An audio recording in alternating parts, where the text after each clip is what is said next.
So eto na nga po mga sir, Gilas update po muli tayo ngayon, pero bago po tayo magsimula, hihiling lamang po ako ng isang like bilang suporta na rin po sa ating YouTube channel.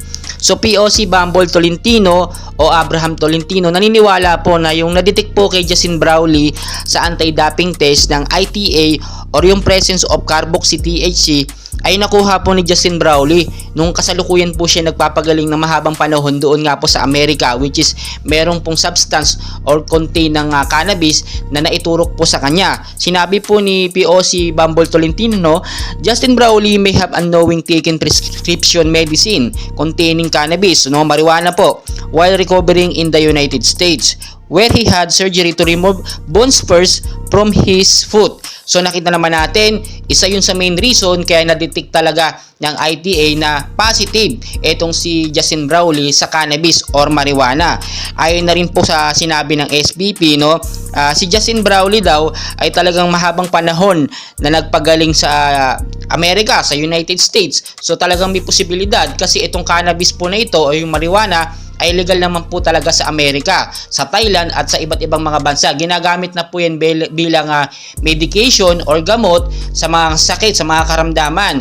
Dito sa Pilipinas, hindi pa yan legal, illegal pa po yan. So sa China, ganun din, illegal kasi na-detect nga nila, no, anti-doping test. Nag-positive nga sa marijuana. So ang nangyayari po dito, parang tinignan ng China o hinanapan ng butas etong Gilas Pilipinas si Justin Brownlee para magkaroon ng issue doon nga po sa gold medal. Ang nakakapagtaka po talaga dito at kaduda-duda, October 6 po na makakuha ng gintong medalya o matalo ng Gilas Pilipinas ang kupunan ng China. Tapos October 7 pa nagkaroon ng anti-doping test. Ibig sabihin parang hindi kumpiyansa, no, hindi talaga pumapayag yung China na makagintong medalya tayo dahil ginagawa nila ng paraan. Talagang naging main issue yan sa China.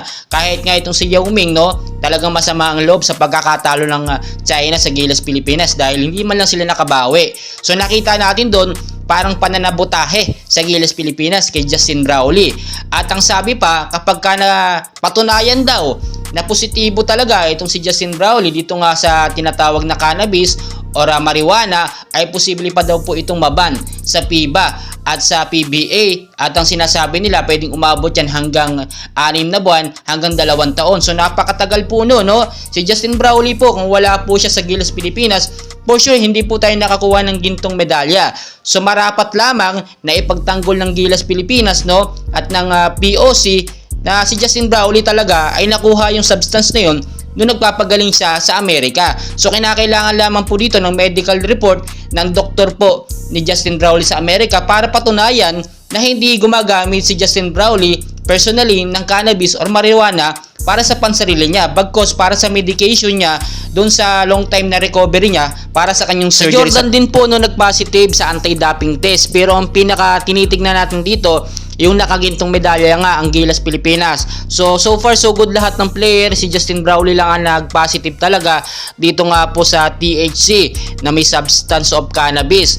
Pero dapat talaga i-check mabuti ng ITA, wag silang bias. Nasa China lang porkit hindi nakuha ang gold medal ganito na ang gagawing pananabotahe sa Gilas Pilipinas. Hindi tayo papayag, no. Marami nang inangkin ng China sa Pilipinas. So pati yung gintong medalya gusto nila mapasa kanila pa.